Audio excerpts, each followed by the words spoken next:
Ayan, ang ganda talaga ng nabili ko. VJ Mark, tignan mo to. O yan yung bigay Shannon. Wax siya. Uy, wax? Nabili ko to sa online. Ready na ako sa Pangalan summer. niya is Strip It. Pwede pa yan sa lalaki, bigay Shannon? Ayan, tamang-tama VJ Mark. Kasi yung magiging guest natin sa Coffee House Chat, tanungin natin siya. Okay, Diba? oo. Kaya naman abangan natin. Tara na. Pagkwentuhan natin yan dito sa Coffee House Chat Behind the Notes. Ayun, tignan mo. Sobrang ganda. Ang ganda ng packaging din, oh.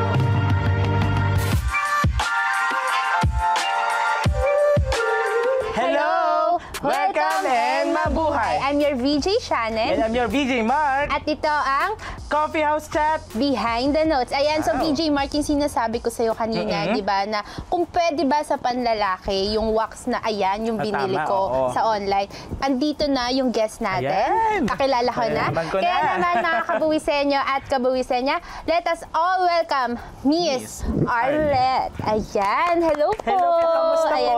Kamusta po, Miss Arlette? I'm good. Thank you Ay. for inviting me here. Yes, thank you din po.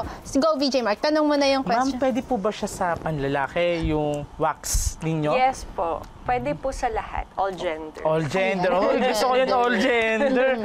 Yan, so syempre sa mga kabuwisenyo at kabuwisenya natin dyan na mga nanonood ngayon, alam kong nag-iisip sila, sino nga ba si Miss Arlette? Ay, pwede niyo po ipakilala yung sarili niyo dyan po. Hi, I'm Arlette Alvarado and I'm the owner of Strip It Hair Removal Sugaring. Magandang araw po sa inyong lahat. Ayan, go VJ Mark. Naisasrak ako kay ma'am kasi ang ganda. Lalo na dun sa packaging niya. Kung makikita yung packaging, tsaka yung mismong product. Pero before tayo tumungo dito, gusto muna namin malaman kung sino nga po pala si Miss Arlette. Opo. Ano po ba yung background ni Miss Arlette? Background, oo. Ako po ay first and foremost nanay Apo. and second is I'm a businesswoman. So matagal na po ang negosyo kong ito nag-start po noong year 2006 Apo. when I was in college. Ayan. College. So, sa college, ayan, so VJ Mark, tanong ko lang din po, Miss Arlette, saan po ba kayo nag-aral nung college? Nag-aral po ako sa Miriam College. Opo. Miriam. Ano pong course dun, ma'am? Entrepreneurship. Connected na connected, no? So, ito po bang business nyo, Miss Arlette? Connected din po siya dun ba sa college nyo po Oo, ba? like inspiration nyo po. Apo. Oo.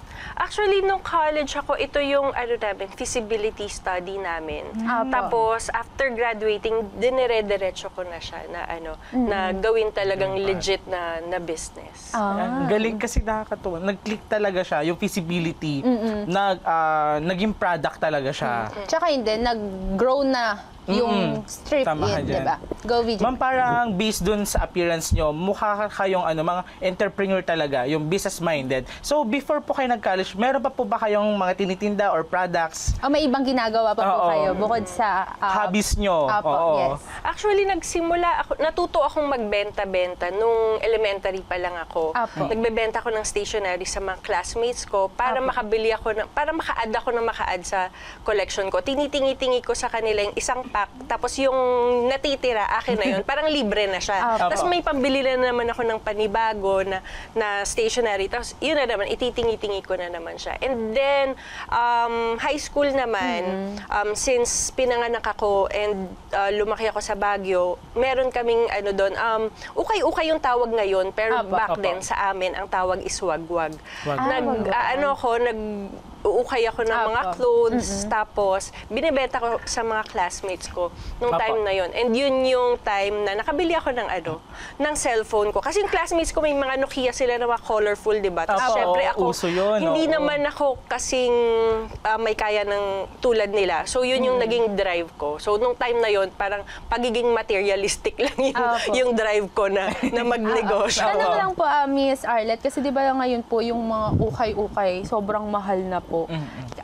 Yung sa time niyo po ba, gaano pa po kamura yung ukay-ukay na yun? Siguro yung mga 100 plus na ukay is mahal na yon. May mga Yung sa 50 time niya pesos, po. minsan nga may 10 pesos or 20 pesos pa. Nung time na yun, nung high school ako, wag na nating sabihin kung anong year yun. Baka magkabukuhan ng edad. Regarding naman doon, kung na-open mo yung ukay, yung sa stationery, ma'am. Kasi yung stationery ngayon, ang mahal na for sure. Oo, kasi hindi na siya ganun kauso, di ba? Yung Opo. mga Opo. printed, very rare na lang. Like yung mga Sanrio, actually nagpapasabay pa ako minsan sa Japan para lang Opo. makabili ng stationery. Parang na-maintain or nanatili yung interest ko dun sa Opo. stationaries. Yes, mas mahal siya ngayon. Di Opo, ba? Compared sa actually nga. dati. Saglit, i-stationary ka ba nun? Hindi, Hindi rin ako. Hindi ko Time namin may ano pa yun, minsan mabango, di ba? Yung mga, tapos may mga design, tapos may envelope siyang kasama. Yun, very So nabanggit cute ko po lang. kasi kanina na entrep na yung siya. Actually Of ngayon course, po, opo. Interest nyo na po ba yun? Simula nung bata pa po talaga kayo? Nung bata ako, hindi ko siya naisip na parang business or entrepreneurship. Apo. Yun nga, parang yung drive ko is gusto ko lang bumili Apo. ng mga gusto ko. Kasi hindi naman all the time na pagbibigyan ng magulang. Apo. So parang ako, gagawa ko ng sarili kong paraan para mabili ko Apo. yung gusto ko. So yun yung ano. Pero nung tumanda na ako, parang more of I want to be parang sustaining or parang maging independent na kumikita ko. And at the same time, ngayon, syempre, dahil mas mature na tayo, it's more of helping other people. Opo. So, Miss Arlette, di ba nasabi niyo nga po na dati pa lang, di ba, na entrep na yung sinisimulan niya. Hindi po ba kayo nahirapan na pinagpatuloy niyo po siya? Actually, mahirap siya kasi ang unang-unang kailangan mo talaga pag negosyo ka, pag nagnegosyo ka, is puhunan. Opo. Yun talaga yung like, pag may nakausap ka na gustong mag-start ng puhunan talaga yung yung pinaka-importante, pinaka-mahirap din Opo. na makuha. So, but for me, maswerte ako kasi sinuportahan ako ng parents ko. And very, very maliit lang naman yung parang nung nagsimula kami, 10,000 Apo. pesos. Tapos hati kaming apat kasi school project siya eh. Apo. So apat kami, I think, dun sa grup na yon. So tig 225 kami in pagka-divide mo Apo. na. Opo. So, ma'am, kumikita naman siya? Or may times na nagda-down din siya? Based dun sa hatian nyo po?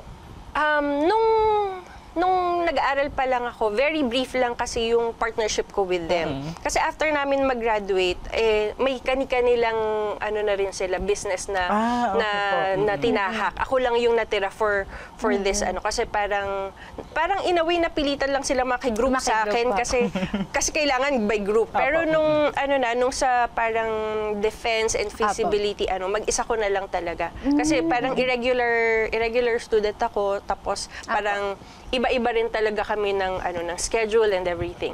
So Apo. after noon, mag-isa ko na lang na Apo. Apo. pinagpatuloy yung business. Ito po bang, sorry, VJ Mark. Sure. Ito po bang business nyo? First business nyo po ba yan? Actually, hindi. Nung college talaga ako, marami pa akong pinagagawang mga buy and sell. Like sa Apo. Divisoria, bumibili ako ng mga kung ano-ano, Apo. binibenta ko sa mga classmates ko. Tapos meron din times na may mga relatives ako na from abroad, may dala na mga cosmetics or Tas whatever kayo na po. tapos ibebenta ko rin sa mga classmates ko. So yun yung parang mahilig talaga ako magbenta Apo. actually, and sometimes hindi ko actually napapansin kung kumikita ba ako Apo. or parang I'm just doing it for fun. Opo. Go, VJ Mark. So, ma'am, regarding naman po dun sa para kasi based dun sa appearance nyo, Scholar po kayo? Nag-scholar po ako Wow, diba? nung Sabi ko college si ako. Bibi Kaya kaya parang ngayon, I pay it forward. Opo. Yaman din lang na nandito tayo sa Caritas Manila Compound. One of our parang binibigyan talaga is yung Caritas Manila. Ayan, galing. Ayan, so Miss Arlette, syempre ba, di ba sinabi nyo na hindi lang po ito yung business nyo, nagkaroon pa po kayo ng iba. Nasubukan nyo na rin po ba mag-business ng pagdating sa mga cosmetic po? Yes, nag-try ako ng lipsticks, which is hindi siya nag-take off. Apo. And then meron din kaming trinay na umokay siya, pero yung mga whitening products, ako kasi I don't personally use whitening products. Pero not to diminish yung mga people who like to whiten their skin. Meron akong naging partner na yun yung pinasok namin na business. Tapos sobrang okay siya. Sa sobrang okay niya, parang nagkaroon ng falling out and then dumating sa point na nalugi kami. Parang hindi kami, parang tinakbuhan kami in some way. Like, pero hindi ka na-elaborate. Sige, okay lang po. Sumasakit ang damdam. Naalala ko. Okay lang po, Miss Arlette. Go, VJ Mark. Ano po yung tumatak sa inyo o aral na nagagamit nyo po ngayon sa business nyo? Apo. Marami akong lahat kasi, nung nag-aaral ako kasi, at the same time, pinapag-practice kami ng real business, diba? So, marami na akong natutunan like budgeting. Nung time na yon natuto na ako mag-costing para make sure ko na kumikita na ako. And then branding, marketing, yung mga ganong bagay, yung mga basic. Pero after ko mag-aral, marami pa rin akong tinik na mga accelerator programs. Continuous na nag-aaral ako, nagtitik ng mga courses para ma-upgrade yung skills and knowledge ko kasi parang hindi enough lalo na ngayon may mga technology na kailangan natin mag-adapt with, di ba? Ayan, syempre sa mga kabuwisenyo at kabuwisenya natin, bibitinin po muna natin at saka syempre Miss Arlette, babalikan po natin yung mga kabuwisenyo at kabuwisenya natin dahil marami pa po kaming gustong itanong sa inyo. Ayan, so para sa mga kabuwisenyo at kabuwisenya, dyan lamang po kayo at magka-coffee break lamang po kami. Ayan. Dyan lang po kayo.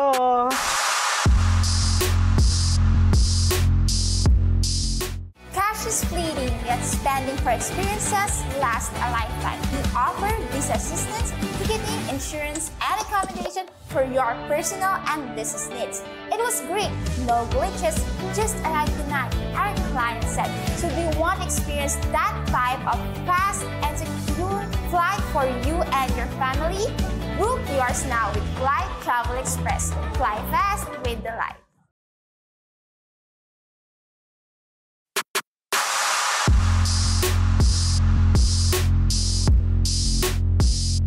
At nagbabalik po muli ang Coffee House Chat Behind the Notes. Ayan, alam mo, VJ Mark, dito sa session natin with Miss Arlette. Yes. Alam mo, nakaka-inspire yung story. Yes, Kasi di ba tama na ka. habang bata ka pala, pwede kang magsimula. Dahil nga di ba sinasabi niya kanina na never give up.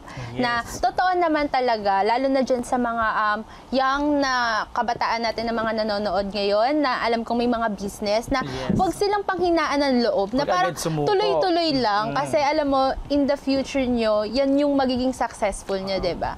Go. Tama po. So, dito po, Miss Arlette, sa mga products nyo, lahat po ba to involve yung mga kabataan? Hindi po ba siya nakagkakarash sa iba? Or parang hindi siya... Or pwede po ba siya sa mga sensitive skin? sensitive skin. Yes, actually, nung sinimulan ko to and nung ginagawa namin to, ako kasi I have skin asthma. So very sensitive. Lahat nung na-try ko, nung time ko na ways to remove my hair. Kasi noon, 'di ba, parang pag may hair ka sa underarms, medyo parang hindi hygienic yung dating. Although iba na yung panahon ngayon kasi parang very accepted na kahit na may hair ka sa underarms or parang love your body and love your skin. Pero nung time na yun nga, marami akong sinubukan. Nagkanda paso-paso yung skin ko, rashes, allergies. Pero ito talaga yung kaya namin na-formulate siya to this kind. Yung parang, for me, it's the perfect na talaga for sensitive skin. But, meron pa rin na, let's say, may allergic reaction siya sa Apo, calamansi, which is very rare, pero it happens. Meron talaga na sensitive sa calamansi or maybe sa asukal. Kasi kahit Apo. naman natural siya, kung sensitive ka sa ingredient na yun, Apo. pwede siyang magkaroon ng reaction Ayan, sa so skin. syempre Miss Arlette, gusto ko po malaman yung behind nun sa packaging. Usually yan yung mga tinatanong, bakit po color pink, tsaka bakit po strip it yung naging name. Opo, tsaka po ano po yung mga meaning ng mga nakalagay usually sa pinaka-packaging po nung sa may wax po. Tsaka may aloe vera din sila actually, Oo VJ. nga Hindi lang eh. waxing, di Hindi ba lang po? wax. Yes. So, yung strip it na name, yan yung nabuo namin nung kasi school project yes na siya. po. But prior to that, meron akong ibang naisip na pangalan na galing sa isang movie na medyo provocative. Apo. Pero hindi siya in-approve ng teacher ko because Apo. I studied in Miriam and sabi ng teacher ko, yung name na yun, it doesn't embody our values as a Catholic school. So, Apo. iniba namin siya, ginawa naming strip it para mas kumbaga, mas matatarget niya yung wider audience. And nung time na yun, kasi 'di ba pagka yung mga hair removal products na nakikita natin sa mga drug stores or mga department stores, laging may babae na Apo. parang sexy ganyan. Apo. And siguro parang ano na rin ni God yun na gawing wholesome, gawing Apo. pink kasi ang ano namin audience namin ngayon is yung mga kabataan.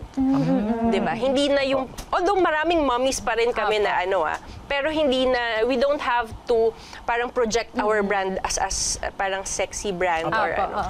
Kaya parang we made hair removal fun. Tsaka hindi, VJ Mar, kasi yung wax, pag nagpapawax ka sa ibang tao, makikita talaga nila yung body mo, di ba? Yes, Tama oo. po. Pero pag yung sa kanila kasi, ikaw, sarili mo. Sarili mo. Yes, sisipagan kang mag-wax. So yung target din pala ni Miss Arlette is youth. Yes. Yes. Youth. Not only doon sa mga, sabihin natin ng mga nanay na or Apo. sa mga youth na katulad natin. Apo. Oh. Ayan, Yes, katulad natin. Yes, apo. Tsaka syempre, Miss Arlette, saan po ba nakakabili ng mga ganyan? Saan po ba kayo nagbebenta? Yung aming product is available in pwede mong sabihin yung mga e-commerce platforms. Yes po, yes po. So, Shopee, Lazada, More on TikTok. online po. Yes, online. Yes. Yan. Go with So, pwede po ba namin matanong kung compliant si Miss Arlette? Of course. Yes! Compliant po tayo. ayan. We are simula nung kami na pumasok kami sa Shopee and Lazada because we are a mall brand. So Apo, Laz apo. Mall, Shopee Mall, kailangan talaga BIR registered ka na. And you have to Tama po. declare all your sales. Open din po ba kayo sa mga, kunwari po ako bilang babae, gusto pong mag-reseller ng Strip It, open po ba kayo sa mga ganun? Yes, meron kaming mga distributorship and resellership program for mga kababaihan na gusto magkaroon ng side hustle or Apo. sideline na pwede nilang pagkakitaan. Mapagdating sa mga product nyo, nagkameron din po ba kayo ng problem na-encounter, ganun po? Marami. Well, like sa compliance pa lang yung sa FDA, medyo Apo. mahirap siya, matrabaho, and magastos. Apo. And of course, sa BIR, Yes, opo. magastos din siya kasi maraming, you have to pay your accountant, Apo. tapos you have to be very vigilant kung lahat talaga na-file. Kasi even if, like in my case, in Apo. the past, even if I had an accountant, Apo. meron palang hindi na-file. na-file. Tapos Yes. nagkakaroon ako ng open case, may Open letter na lang penalty. ako Yes. matatanggap, Apo. tapos may penalty. Mas malaki po siya actually. Oo, di ba? Opo. So, yun, may mga ganun na parang compliance problems Apo. on my part. Kasi ako, gusto ko lang naman magbenta. Apo. Di ba? Yun lang talaga yung gusto ko and that's what I enjoy. Pero yung compliance part, dun ako nahihirapan. That's why I also advise siguro sa iba kung hindi nyo forte yun, parang you can have someone Ayun do naman, it. so Miss Arlette, pagdating naman po sa mga The seller. shipping fee, Shipping fee muna. Sa mga Okay. shipping fee, di ba syempre po uso po dyan yung mga joy miners, Okay. Ay, hindi oo. talaga siya madali. Paano po nyo na-handle yung mga ganong situation? Na kunwari may mag-check out po, pero pagdating po yung parcel, hindi pipick up di ba? Oo, Tama? oo, may ganun nga po. Okay lang, mas okay yon kesa, hindi siya okay, pero mas okay na siya compared dun sa mga nagka-cancel na, nandun na yung order sa Apo. kanila, tapos biglang magka-cancel sila. Apo. And yung iba naman, nauuso na rin online actually yung parang na-receive nila yung product, tapos i-claim nila na may missing part, may Apo, may missing mga- item, tapos or parang may damage, tapos mag-claim sila ng refund. And then, yes. ang ano kasi, e-commerce platforms, mas pabor sila sa mga customer. So kami parang in our position, lugi na namin yun. Opo, totoo po. Oo. And part siya ng, parang sa ngayon tinanggap ko na siya na part ng business na may hindi naman madalas, pero may paisa-isa na may mga ganun Nagre-refund po talaga. talaga. Nagpapa-refund sila even if Iniiwasan. walang problem. Kasi sa amin naman, kunyari, may proof sila na nabasag yung container. Yung pagdating sa kanila, oo. opo. Pinapalitan naman namin. Pero Opo. yung process kasi ng e-commerce ngayon, parang kahit wala kang proof, basta mag-file ka, i-refund ka nila agad. So, huwag niyong gagawin yun. Baka nagkaroon sila ng idea, ay, mag-refund nga.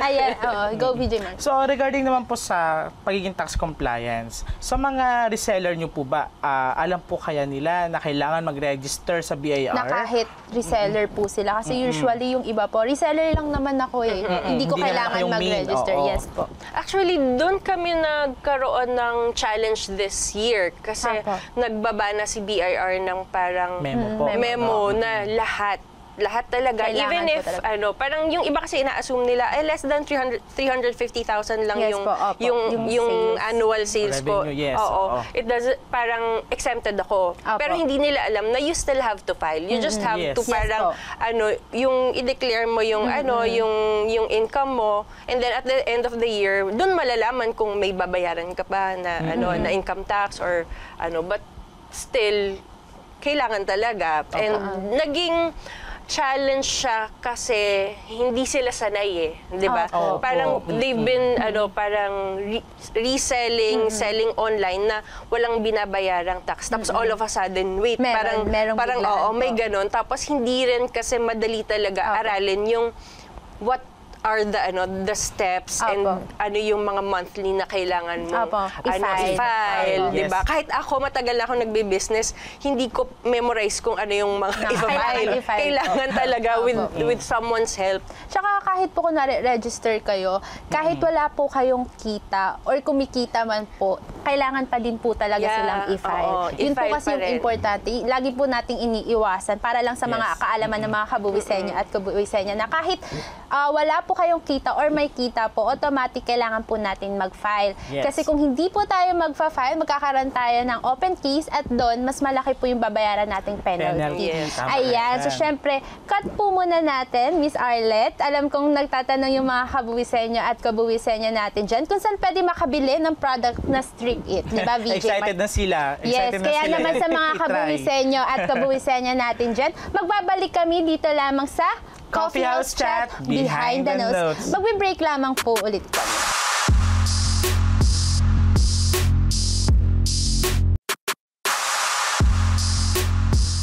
At nagbabalik po muli ang Coffee House Chat Behind the Notes. Ayan, so syempre kanina VJ Mark, nabanggit ni Miss Arlette about din na kailangan daw nila ng tulong pagdating sa mga filing. Pagiging tax Sa compliant. pagiging tax May mga tumulong na po ba sa inyo dyan pagdating po sa mga pag-file, sa pagiging compliant po? Yes, actually nung nagbaba ng memo yung yung BIR. So yung mga resellers ko and distributors, medyo nagpanic sila kasi hindi nila Apo. alam yung gagawin. Ang dami nilang questions. So I asked Coach Ayet Yes, si Coach for Ayet. help. Sabi ko, how can we help our resellers and distributors? So Apo. meron kaming parang ginawang partnership na webinar Apo. with XDT wherein they explain to our resellers kung ano yung mga Guidelines po. yes, Step by step. guidelines, yung mga best practices.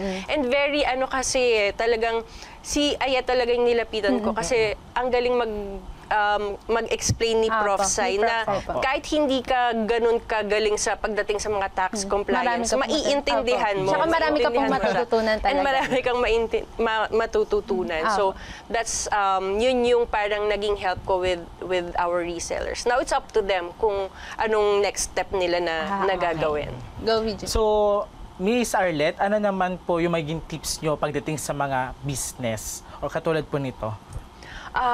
Tip na mabibigay ko pagka pumasok ka ng negosyo, hindi siya madali.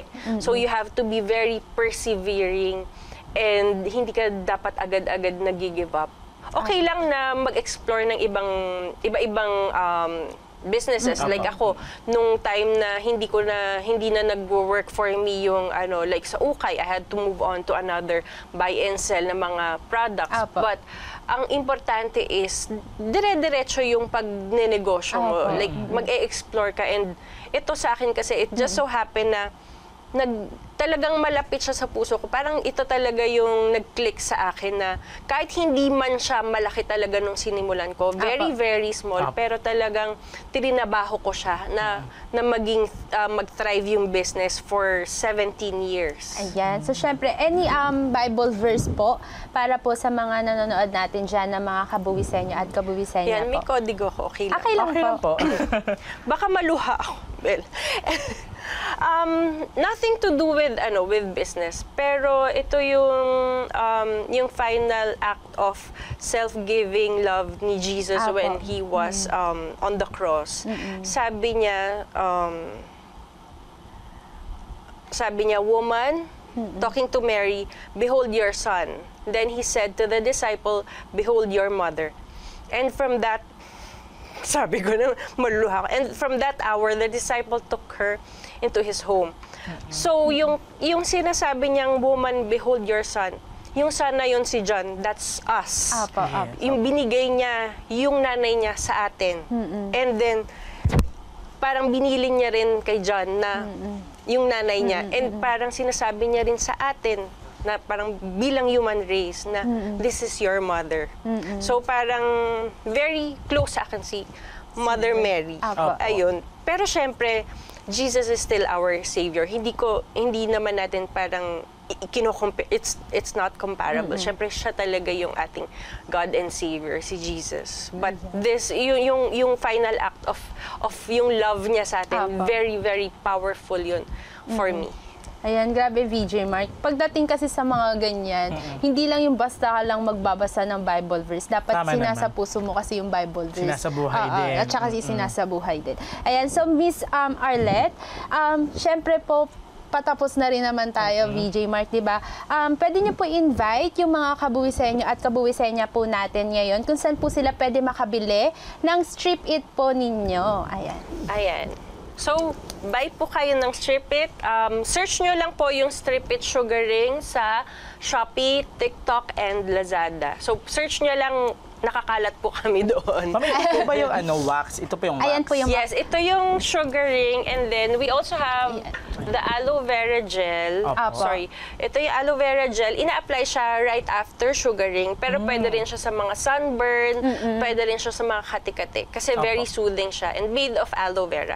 Yung mga products namin are all natural. Ayan. Parang napanood ko rin sa TikTok yung Strip It. Pinapapak nila before nila i-try sa balat nila. Pwede yata Kasi siya edible. try, VJ Mark. Edible. Kasi natural nga. Oh, kasi it's Natural. made of Try. sugar and calamansi. So, Okay, pwede siya talaga. Yung Ayan. iba nilalagay pa sa Skyflakes. Oo nga po, ayan. So, syempre, ayan sa mga kabuwisenyo at kabuwisenya natin dyan, gaya nga ng sinasabi ni Miss Arlette kanina, na kahit reseller ka, di ba, dapat compliant ka pa rin, Tama. di ba? Kaya naman sa mga kabuwisenyo at kabuwisenya dyan, abangan nyo po lagi yung every Saturday na CTC ni Prof. Sai. Doon po marami kayong matututunan pagdating sa mga filing, business registration, at syempre yung mga real estate. Tama. Kung may mga lupa kayo na kailangan pag-usapan. So, Ano add pa, ko rin VJ Mark? pala, VJ Shannon, sabi ni Miss Arlette, nagpapanik daw yung mga kabuwisan at kabuwisan niya natin, mga reseller. Pero ang totoo po, sabi nga po ni Prof. Sai, always sa CTC niya, hindi kalaban ng BIR. Kakampi mo din ng BIR. Tama, oo. Kasi kung patatagalin natin yung registration, kung hindi tayo maging compliance, mas malalakihan tayo ng babayaran penalty. Kaya naman sa mga kabuwisenyo at kabuwisenya natin dyan, lagi nyo po kaming aabangan at syempre i-follow nyo and i-like nyo po yung social media ng TV Maria. Syempre unang-una yan, XDT page at saka yung Coffee House Chat. Ano pa ba yung mga Isa dapat? pa, Yes, marami VJ Mark. pa. Prof. Sai, FTX, Coach Ayet. At saka syempre yung Always Be Closing. Tsaka ano yung YouTube, YouTube na page Yes. ng Coffee House Chat. Yun yung XDT page. Yes. Kaya naman, I'm your VJ Shannon. I'm your VJ Mark. At ito ang Coffee House Chat Behind the Notes. Leading with purpose, guided by values. Ayan, thank you so po, much po, Ma'am Miss Arlette. Arlette.